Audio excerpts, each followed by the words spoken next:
August 13, 1961, 1 in the morning. While West Berlin sleeps, East German workers begin unrolling barbed wire along the border that divides the city. By dawn, the wire stretches for 43 kilometers. Within days, it becomes concrete.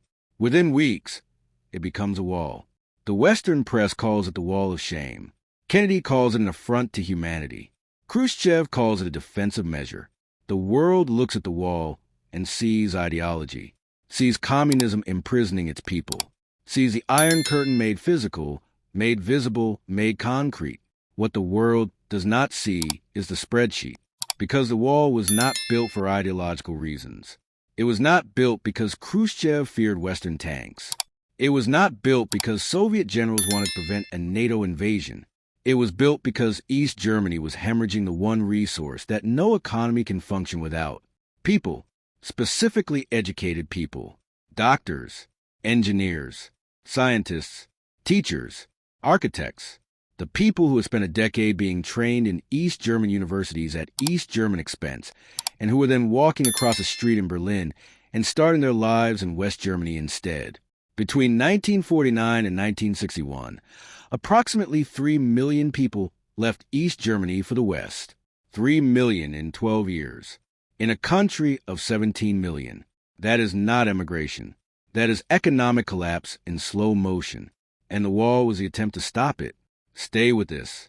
Because once you understand the economics of why the wall was built, you will understand something about how the Cold War actually worked that the ideological narrative consistently obscures.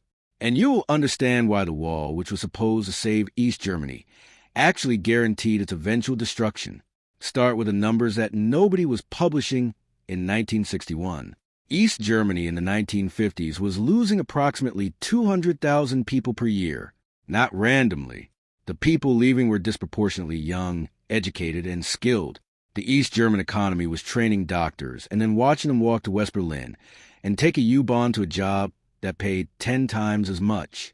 The Soviet zone of Germany, which had become the German Democratic Republic in 1949, had been structured to extract resources westward to the Soviet Union as reparations for the war, while simultaneously competing with the most economically dynamic part of divided Germany directly to its west. West Germany in the 1950s was experiencing the Wirtschaftswunder, the economic miracle. Its economy was growing at rates that were making it one of the most prosperous countries in Europe. American Marshall Plan money had rebuilt its industrial base. American military protection had freed its government to spend on civilian reconstruction rather than defense. American markets had absorbed its exports. East Germany was doing the opposite of all of this. It was paying reparations to the Soviet Union.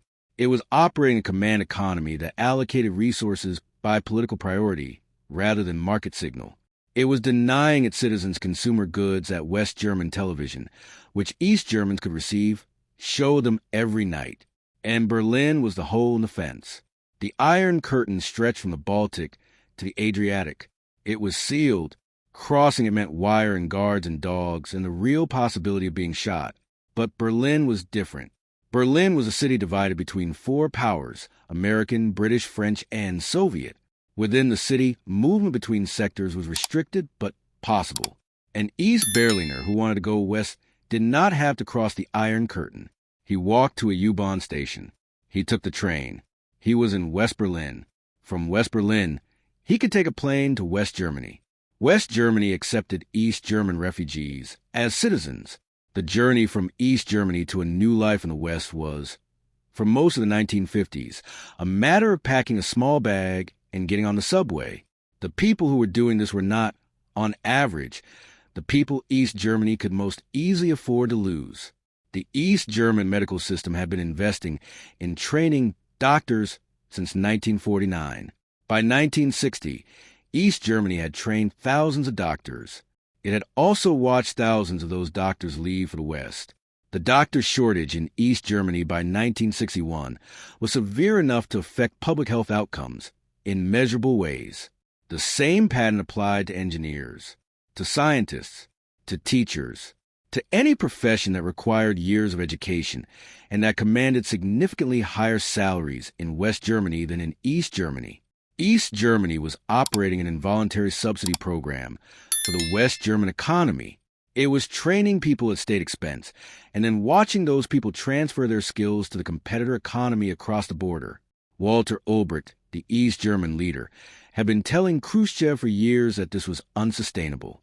The Soviet response had been to counsel patience and to express concern that closing Berlin would provoke a Western crisis that the Soviet Union was not ready to manage. Khrushchev's own calculation about Berlin was complex. He had been using the Berlin question as a diplomatic lever, issuing ultimatums about Western rights in Berlin as a way of extracting concessions from the United States. The ultimatums had not produced the results he wanted, but they had kept the Berlin question open, which was itself useful. By 1961, the Berlin question was resolving itself in a way that neither Khrushchev nor Ulbricht had planned for. The rate of East German emigration was accelerating. In the first 6 months of 1961, approximately 160,000 people left East Germany through Berlin. The rate was higher than the 1950s average and was increasing. July 1961 saw approximately 30,000 departures. The first 12 days of August, before the wall went up, saw approximately 15,000. East Germany was losing people at a rate that was approaching the point of institutional collapse. Hospitals could not staff their wards. Factories could not fill their shifts. Universities could not retain their graduates long enough to use them. Ulbricht went to Moscow. He told Khrushchev that East Germany would collapse within months if the border was not closed. Not that it might have problems, that it would collapse. The specific word he used in the accounts of people present at the meetings was kaput. East Germany would be kaput. Khrushchev faced a choice between two risks. The first risk was closing the border. Closing the border would require Soviet acquiescence to an East German action that would provoke the West. Kennedy had recently met Khrushchev in Vienna and had impressed Khrushchev as inexperienced and potentially weak. The Bay of Pigs had failed. Kennedy seemed uncertain. Khrushchev calculated that the West would protest the border closure but would not go to war over it. The risk of closing the border was diplomatic. The second risk was not closing the border. Not closing the border meant East Germany continued to lose people at the current rate. East Germany continued to destabilize. Eventually, East Germany either collapsed or required massive Soviet economic intervention that the Soviet Union could not afford. The risk of not closing the border was strategic. Khrushchev chose a diplomatic risk. He authorized Ulbricht to close the border. The authorization was given with specific constraints. The wall must not interfere with Western access to West Berlin. The wall must not cross into West Berlin territory. The wall must be presented as a defensive measure against Western aggression and espionage rather than as a measure to prevent emigration. The last constraint was the most politically significant. Admitting that the wall was built to prevent East Germans from leaving was admitting that East Germans wanted to leave. Admitting that East Germans wanted to leave was admitting that the East German system had failed to produce a population that preferred it to the alternative. This was the truth that the official explanation existed to obscure. The official explanation was that the wall protected the socialist state from Western provocateurs, from CIA infiltrators, from the economic sabotage being conducted by the capitalist West against the progressive East German state. The actual explanation was visible in who was crossing the border before August 13, 1961. The people crossing were not Western provocateurs. They were East German doctors and engineers and teachers who had decided that the West German economy offered them a better life. The wall went up. The emigration stopped. Not immediately. In the days and weeks after August 13th, people attempted to cross in ways that the barbed wire and then the concrete did not completely prevent. Windows in apartment buildings on the border were bricked up because people were jumping from them into West Berlin. People swam across the Spree River. People drove cars through checkpoints. People tunneled under the wall. Over the following decades, the wall was reinforced, extended, and elaborated into a system of increasing sophistication. Between 1961 and 1989, approximately 140 people were killed trying to cross the Berlin Wall. The number is higher if you include the broader inner German border. The deaths were not accidents. The East German border guards had orders to shoot to kill orders, for people trying to leave their own country. The wall succeeded in its immediate purpose. The emigration stopped. East Germany's population stabilized. The doctor shortage did not get worse. The factory shift vacancies did not multiply. The institutional collapse that Ulbricht had warned Khrushchev about did not happen. What happened instead was slower and in some ways more damaging. The wall solved the demographic emergency. It did not solve the economic problem that had produced the demographic emergency. East Germany in the 1960s and 1970s was a more stable society than it would have been without the wall. It was also a society whose economic problems were being managed rather than solved. The command economy continued to allocate resources by political priority. The consumer goods deficit continued. The productivity gap between East and West Germany continued to widen. The people who could no longer lead with their feet expressed their dissatisfaction in other ways, through the specific forms of passive resistance available in a surveillance state, through private jokes and private complaints and private comparisons between what East German television showed them and what West German television showed them, through the specific psychological posture of a population that knows it is being lied to and has no legal means of saying so. The Stasi, the East German secret police, was the institutional response to the wall's success and failure simultaneously. The wall had stopped people from leaving with their bodies. The Stasi was supposed to stop people from leaving with their minds. It employed approximately one official officer for every 63 East German citizens, with an additional network of informants that brought the ratio of surveillance to population to levels that had no parallel in any other country in history. The Stasi knew everything about everyone. It read mail. It monitored phone calls. It recruited informants in workplaces and apartment buildings and social clubs and churches. It maintained files on approximately 6 million East German citizens, more than a third of the population, and the wall kept standing for 28 years. Ronald Reagan stood at the Brandenburg Gate in June 1987 and told Gorbachev to tear down this wall. The speech was powerful. The wall did not come down because of the speech. It came down because of the economics. Gorbachev's reforms, perestroika and glasnost, were producing unintended consequences across the Eastern Bloc.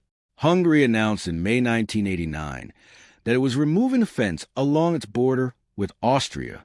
East Germans who could not cross the Berlin Wall could drive to Hungary and walk into Austria. The hole in the Iron Curtain that the Berlin Wall had been built to close had opened in a different place. Tens of thousands of East Germans poured into Hungary and through to Austria and West Germany through the summer of 1989. The emigration that the wall had stopped in 1961 had resumed.